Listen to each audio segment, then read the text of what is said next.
सब साथ में आप क्वेश्चंस को बहुत ज़्यादा बनाने की कोशिश कीजिए। और कौन सा क्वेश्चंस को आप बनाइएगा, तो वह क्वेश्चंस होना चाहिए प्रीवियस ईयर का क्वेश्चंस। साथ में वह क्वेश्चंस बहुत ज़्यादा इंपॉर्टेंट होगा जो क्वेश्चंस 2020-21 में जो पूछा गया है एग्ज़ाम में, जो ऑनलाइन एग्ज़ाम में पूछा गया है, वह क्वेश्चंस जो है ना बहुत ज़्यादा इंपॉर्टेंट होगा आपके लिए। क्यों ज़्यादा इंपॉर्टेंट होगा? इसलिए ज़्यादा इंपॉर्टेंट होगा क्योंकि वह जो क्वेश्चंस बनाई गई है वो पहली बार एक ऑनलाइन एग्ज़ाम हो रहा है, और उस ऑनलाइन एग्ज़ाम में सीबीटी के माध्यम से हो रहा है। तो किस प्रकार का क्वेश्चन बनाया जा सकता है, किस प्रकार का क्वेश्चन सेट किया जा सकता है, तो इस तरह से क्वेश्चंस जो है पूछा गया है। तो इसीलिए वह सॉल्व पेपर जो 2020-21 में आपका है, वह सॉल्व पेपर आपके लिए बहुत ज़्यादा इंपॉर्टेंट होगा। तो पेडागोजी, मैथ पेडागोजी का नियम वही है कि आप मोटा मोटी जो उनका जो सिलेबस है उसके अकॉर्डिंग आप अपना समझ बना लीजिए। आप जब एक बार अपना समझ बना लीजिएगा, उसके बाद आप जब प्रीवियस ईयर का क्वेश्चंस कीजिए, प्रीवियस ईयर का क्वेश्चन करने बैठिएगा, तो आप ऐसे ही नहीं लगभग आप बहुत सारा क्वेश्चंस अटेम्प्ट कर पाइएगा और उसमें आपका बहुत सही भी होगा। तो इसीलिए पहले सिलेबस के अकॉर्डिंग जो है जानना, अपना समझ बनाना बहुत ज़रूरी होता है। तो उसी के कड़ी में हम आपके लिए एक 4-5 पॉइंट लाए हैं जो बहुत इंपॉर्टेंट है और हर एक सीटेट के एग्ज़ाम में पूछा ही जाता है। और उसमें जो है ना आप सुने होंगे कि प्याजे से रिलेटेड इस बार भी सवाल पूछा है, पिछले बार जो हुआ 20-21 में भी प्याजे से रिलेटेड पूछा है। तो मैथ में भी प्याजे का रोल है, मैथ में भी प्याजे ने क्या सिद्धांत दिया है या मैथ में उनका क्या विचार है बच्चों को गणित सिखाने से संबंधित, तो उस पर हम लोग बात करेंगे। और देखिए इसी तरह से कुछ कुछ पॉइंट है जो आपको जानना चाहिए। सबसे पहले हम लोग बात करेंगे गणित सीखने, यानी बच्चे के संदर्भ में हम लोग पढ़ेंगे कि जो बच्चे होता है, बच्चे के द्वारा जो गणित सीखा जाता है, वह बच्चे के द्वारा गणित जो सीखा जाता है वह किस प्रकार सीखा जाता है, बच्चे जो गणित कैसे सीखते हैं या कैसे उसकी अवधारणा गणित का विकसित होता है। तो आप देखते होंगे कि बच्चे स्कूल आने से पहले भी कुछ ना कुछ गणित के क्रियाकलाप से वह उससे क्या होते हैं जानकारी उनको होती है, उसके क्रियाकलाप से वह संबंधित होते हैं। तो आपको वही क्रियाकलाप, जैसे कि मान लीजिए सिक्के से रिलेटेड तो उसकी अवधारणा होगी ही होगी, है ना, 2 रुपया, 5 रुपया, 3 रुपया, ये सब तो हो गई होगी ना। तो इससे रिलेटेड जो है ना बच्चे के अनुभवों को हमको लेना है और उसके बाद उस बच्चे को अनुभवों के साथ उसके साथ फिर आगे उसको जोड़ करके हम सिखाएंगे। तो सबसे पहले हम गणित सिखाने के कड़ी में क्या जानते हैं, तो बड़ा छोटा सिखाते हैं, गिनती सिखाते हैं, काउंटिंग करना सिखाते हैं। उसके बाद जोड़ और घटा की जो अवधारणा सिखाते हैं। तो जोड़ और घटा की अवधारणा से पहले कुछ ना कुछ हमें एक बहुत चीज़ जरूरी होता है, उसे सिखाना होता है, और वो होता है प्रतिवर्तता का गुण। प्रतिवर्तता अर्थात रिवर्सिबिलिटी का जो गुण होता है उसको समझाना बच्चे को बहुत ज़रूरी होता है। क्यों ज़्यादा ज़रूरी होता है, तो देखिए मान लीजिए आप जो है प्रतिवर्तता के सिद्धांत पढ़ाएंगे इसी से रिलेटेड। उससे पहले आप समझिए कि प्रतिवर्तता मतलब क्या होता है। इसका मतलब होता है रिवर्सिबिलिटी होता है, ठीक है, यहाँ लिखा हुआ है। तो रिवर्सिबिलिटी मीन्स क्या, उल्टे क्रम में जब कोई चीज़ को आप एक सिद्ध में पढ़ते हैं, आगे पढ़ते जाते हैं, देखते होंगे बच्चा जब काउंटिंग करता है तो 1 2 3 4 5 इस तरह से काउंटिंग 100 तक करना सीख जाता है। लेकिन जब उन बच्चों को आप कहिएगा कि उल्टी गिनती करो, यानी 100 99 98 97 96 95, तो इस तरह से बच्चा जो है ना फिर उसमें फंस जाएगा। तो वह उल्टा नहीं कर पाता है, उतना चलिए उतना बड़ा गिनती नहीं करते, 1 to 10 ही लेते हैं। छोटे बच्चों को अगर 1 to 10 ही आप बोलिए तो 1 2 3 10 से तो वो काउंट करना जानते हैं। लेकिन जब उसे आप रिवर्स होने के लिए बोलिए, उल्टे क्रम में उसको गिनती करने बोलिए, तो उसमें वो फंस जाता है, नहीं कर पाता है या फिर अटक जाता है, फिर बहुत सोचने लगता है। तो उसको जो है ना रिवर्सिबिलिटी का किससे परिचित नहीं है। और दूसरी बात है कि आप किसी चीज़ को किसी चीज़ में जोड़ते हैं, मान लीजिए आप जो है 4 में +5 को जोड़ते हैं, 4 में +5 जोड़ते हैं, यानी 4 में +5 क्या मतलब, 4 बच्चे जो काउंटिंग करते हैं या जोड़ते हैं कैसे जोड़ते हैं कि 4 हो गया तो 4 5 6 7 8 9 इस तरह से 5 वो जोड़ देते हैं, बच्चे उंगली पर जोड़ते हैं, है ना। इसी तरह से शुरू में काउंटिंग करते हैं वो, तो वह हम उसे बोलते हैं कि 4 में 5 जब जोड़ते हैं तो 9 होता है। लेकिन क्या उल्टा अगर बात करें कि 5 में अगर 4 घटा दे, है ना, 5 में 4 नहीं 9 में अगर हम 5 को घटा दे तो क्या होगा, यानी कि आप उसे जोड़े जोड़ना सिखाए, उसके बाद फिर उसके उल्टा क्रम में भी सिखाए। अगर 2 जोड़े, 3 में 2 जोड़े तो क्या होगा, और 3 में फिर 2 घटा दे तो क्या होगा, या फिर जो 2 जोड़े तो 5 हुआ, तो 5 में फिर 2 घटाने से क्या फिर से 3 प्राप्त हो जाता है? तो हाँ, बिल्कुल प्राप्त हो जाता है। बच्चे बोलेंगे कि हाँ बिल्कुल प्राप्त होता है। तो इसी तरह से उनको रिवर्सिबिलिटी के गुण उसको अगर पता होगा तो वो बता देगा, और उसे रिवर्सिबिलिटी के बारे में हमें बताना भी चाहिए। उसके बाद जब बच्चा रिवर्सिबिलिटी सीख जाता है, उसके बाद बच्चे के अंदर हमें कंजर्वेशन के जो सिद्धांत है, यानी संरक्षण के जो गुण होते हैं, है ना, जो संरक्षण के नियम है, उसके बारे में उसको बताना चाहिए। संरक्षण का गुण क्या है, तो चलिए उस पर बात कर लेते हैं। तो देखिए, अब बात होती है संरक्षण का। इसको लेकर के थ्योरी भी दिया गया है, संरक्षण के सिद्धांत को लेकर के थ्योरी भी दी गई है। तो क्या थ्योरी दी गई है? थ्योरी यह कहता है कि किसी भी वस्तु को, किसी भी चीज को के जो मात्रा होता है, चाहे वह उसका भार हो, चाहे वह उसका द्रव्यमान हो, चाहे वह उसका आकार हो, वह जो होता है वह उसको किसी भी आकार में या किसी के उल्टे क्रम में सजाने से उसका जो है ना, उसकी मात्रा पर, उसका भार पर कोई फर्क नहीं पड़ता है, उसमें कोई बदलाव नहीं होता है। चलिए इसको एग्जाम्पल लेके समझते हैं। एग्जाम्पल क्या होगा, देख लीजिए। अगर बच्चे से आप कहिएगा, आप जो है उसको 5 पॉइंट दे दीजिए, कि कहिए कि ये एक पॉइंट है, मान लीजिए 5 पत्थर ही ले लीजिए, 5 पत्थर ले लीजिए, और उससे पूछिए कि इस 5 पत्थर को आप उसी के सामने में यहाँ रखिए, फिर यहाँ रखिए, फिर यहाँ रखिए, इस तरह से आप उसको रखिए 1 2 3 4 और 5, यानी 5 पत्थर को आप इस तरह से रख दिए ना जी। अब देखिए, अब फिर उसी बच्चे के सामने में ही आप इस क्रिया को फिर दूसरे तरीके से कीजिए। इस पत्थर को फिर यहाँ रखिए, फिर एक पत्थर को यहाँ रखिए, फिर एक पत्थर को यहाँ रखिए, फिर एक पत्थर को यहाँ रखिए, फिर एक पत्थर को यहाँ रखिए। तो ये भी तो 5 है। जब बच्चे से आप पूछते हैं कि बताओ कि ये दोनों जो पंक्तियाँ हैं, इन पंक्तियों में सबसे ज़्यादा पत्थर किस में है, तो बच्चा जो संरक्षण का गुण से वाकिफ होगा, जो संरक्षण के गुण को समझता होगा, वह बच्चा बताएगा कि ये जो है दोनों में समान ही पत्थर है, दोनों समान ही पत्थर है। और जो संरक्षण के गुण से वाकिफ नहीं होगा, जो संरक्षण के गुण नहीं जानता होगा, वो बच्चा बताएगा कि नहीं, ये दूसरा वाला जो पंक्ति है, ये पहला, ये दूसरा वाला जो पंक्ति है उसमें जो है, हाँ, तो ये जो पंक्ति है तो इसमें क्या बताता है बच्चा, वो बच्चा कुछ बच्चा बताएंगे आपको कि ये दोनों पंक्ति में जो है समान पत्थरों की संख्या है। भले ही लाइन बड़ी है, क्योंकि इसमें दूर दूर पर हम पत्थर को रखे हैं, इसी के कारण यह लाइन बड़ी हो गई है। अगर इसको फिर हम एक साथ में नज़दीक करके रखेंगे तो ये इसके बराबर हो जाएगा। तो इस तरह के जब बच्चा कोई विचार देता है तो इसका मतलब है कि उस बच्चे के अंदर जो है प्रतिवर्तता का जो कॉन्सेप्ट है, जो अवधारणा है, वह विकसित हो चुका है।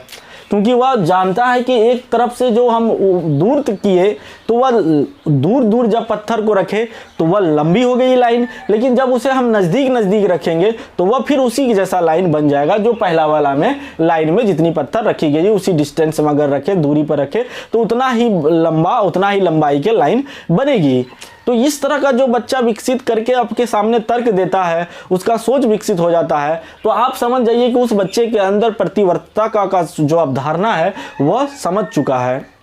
चलिए आप बात कर लेते हैं हम लोग। ये था प्रतिवर्तता का एग्जाम्पल के तौर पर, उसका एग्जाम्पल के द्वारा उसकी समझ कि प्रतिवर्तता क्या होती है और प्रतिवर्तता का गुण बच्चे में कैसे विकसित किया जा सकता है, इसके बारे में।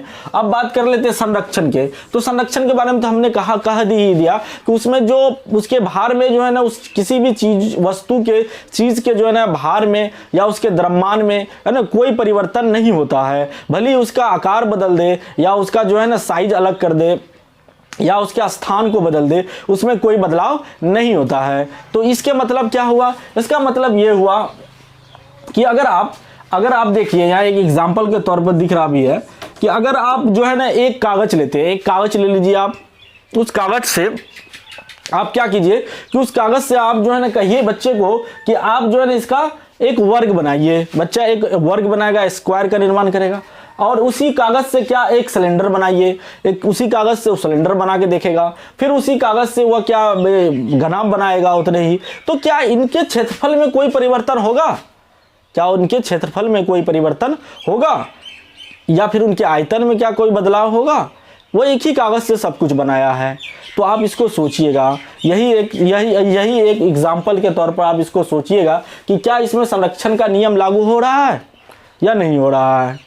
तो आप सोच लीजिएगा, थोड़ा आपको भी कुछ काम देते हैं। उसके बाद बात करते हैं इसी पर, जो है जीन पियाजे साहब ने भी इसी से रिलेटेड उन्होंने कहा कि बच्चे के अंदर सबसे पहले प्रतिवर्तिता का गुण विकसित कीजिए, उसके बाद बच्चा जो है अपने आप संरक्षण के गुण उसके अंदर विकसित हो जाता है। यानी संरक्षण का गुण प्रतिवर्तिता के गुण के बाद विकसित होता है। कभी कभी ऐसा भी सवाल पूछता है कि इस प्रतिवर्तिता के गुण के बाद क्या संरक्षण का गुण विकसित होता है, या प्रतिवर्तिता का गुण क्या दर्शाता है। इससे रिलेटेड किसी भी तरह का कोर्स, रिवर्सिबिलिटी से रिलेटेड कोई भी तरह का क्वेश्चन बनाया जा सकता है। तो ये संरक्षण के सिद्धांत के बारे में किसने कहा? स्विट्जरलैंड के जो मनोवैज्ञानिक थे, तो उनका क्या नाम था जी? जीन पियाजे जी। आप जब सीडीपी पढ़िएगा तो विशाल से इसके संज्ञानात्मक सिद्धांत थ्योरी हम पढ़ाएंगे और ना, तो उससे रिलेटेड सवाल भी बनाएंगे, तो वो तो है ही है। लेकिन मैथ में इन्होंने संरक्षण के गुण के बारे में भी बताया, और बच्चे के संरक्षण के गुण हम कैसे विकसित करेंगे इसके बारे में भी उन्होंने अपना विचार दिया है। तो ये हो गया। उसके बाद आता है एक कॉन्सेप्ट आता है पुनः समूहीकरण या रीग्रुपिंग। बात रीग्रुपिंग का आता है। रीग्रुपिंग या पुनः समूहीकरण क्या होता है? चलिए, एक बच्चा से एक शिक्षिका जो है पूछता है, मान लीजिए एग्जांपल लेते हैं, एक बच्चा से एक शिक्षिका पूछता है कि अगर तुम्हें 8 में अगर तुमको हम 9 को ऐड करने बोले तो कैसे तुम ऐड करेगा? तो बच्चा 8 के बाद उस तरह से वह क्या करता है, 8, 9, 10 है ना, 11, 12 इस तरह से करके वह जोड़ करके 17 तक पहुंच जाता है। यानी कि आगे काउंटिंग करता है। यानी 8 के बाद आगे वह काउंटिंग 9 तक करता है और उसको बोलता है कि सर 17 होगा, या शिक्षिका जो उसके मैडम जी 17 होगा, 17 होगा। तो उन्होंने क्या किया, इस तरह के जोड़ लिया है ना, उसका संरक्षण करके उसको जोड़ लिया, ठीक है।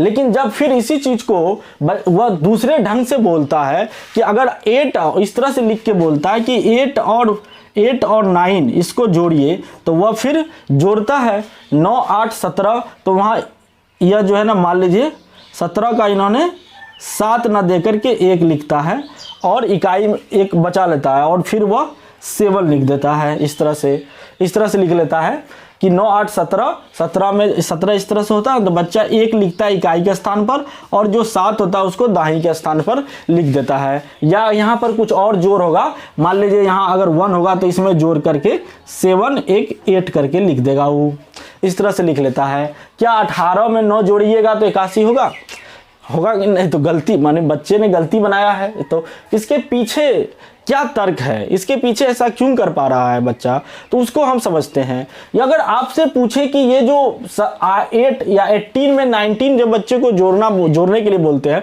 चलिए वो 9 और 8 के उदाहरण छोड़ते हैं, इसी को पकड़ लेते हैं।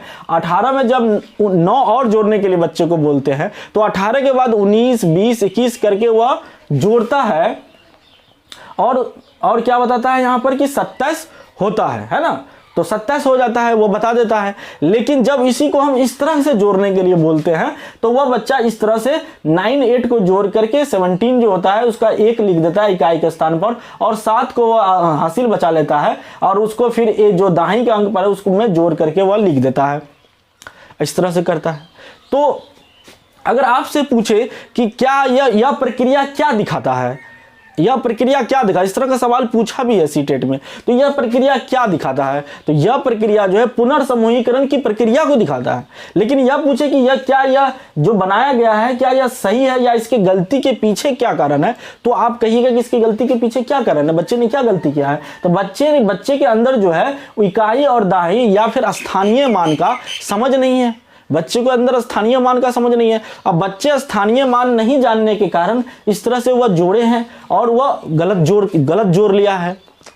तो इसके पीछे है कि बच्चे में स्थानीय मान की कमी है, स्थानीय मान वह नहीं जानता है। लेकिन यह जो किया, उसको जब आप सिंपल जोड़ने के बोले कि आपके पास 18 है, 18 में 9 जोड़िए, तो इस तरह से वह 18 सिक्के हैं या 18 कोई वस्तु बता दिए, उसमें 9 और सिक्के जोड़िए या 9 कोई और वस्तु को जोड़िए, तो वह बता देता है कि 27 होता है। लेकिन जब इस तरह के जोड़ने बोलते हैं तो नहीं बता पाता है। यानी कि वह समूहीकरण करना तो पुनः समूहीकरण तो करना तो जान रहा है, लेकिन उसमें स्थानीय मान की कमी के चलते, स्थानीय मान की समझ की न होने के कारण वह क्या इसको सही नहीं कर पा रहा है। तो पुनः समूहीकरण की प्रक्रिया यही कहलाता है कि आप एक तरह से जोड़ लेते हैं और दूसरे तरह से फिर उसको भी समूहीकरण करके जोड़ लेते हैं। अगर जोड़ लेते हैं तो पुनर्समूहीकरण करना हो गया, लेकिन क्या यह सही तो नहीं हुआ। अगर सही कर लेते तो इसका मतलब है उसका स्थानीय मान, अंकित मान की अवधारणा भी उसको समझ में आ गया है।